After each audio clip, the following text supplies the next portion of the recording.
সাহস এই শব্দটা শুনলেই মনে হয় যেন ভয়কে জয় করার গল্প, নির্ভীক হয়ে সবকিছুতে ঝাঁপিয়ে পড়ার মতো কিছু। কিন্তু বাস্তবতা কি বলে? সাহস মানে ভয় না থাকা নয়। সাহস হলো ভয়ের বিরুদ্ধে প্রতিরোধ, ভয়কে আয়ত্ত করা, ভয়ের অবসান নয়। একজন সাহসী মানুষও ভয় পায়, কিন্তু সে ভয়কে থামতে দেয় না। সে জানে ভয় আসবে, মন কাঁপবে, সন্দেহ জাগবে, তবুও সে বলবে, আমি এগিয়ে যাব। একজন ছাত্র যখন পরীক্ষার মুখোমুখি হয়, তারও ভয় লাগে।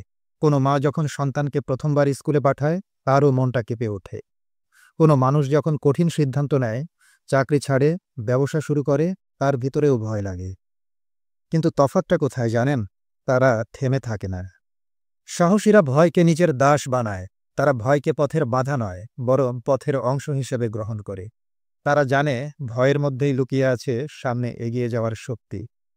তাই যদি আজ আপনি কোনো কিছুকে ভয় পান, জানুন আপনি একা নন, সবাই ভয় পায়। কিন্তু প্রশ্ন হচ্ছে, আপনি কি সেই ভয়কে জয় করবেন, নাকি তাকে পথ আটকাতে দেবেন?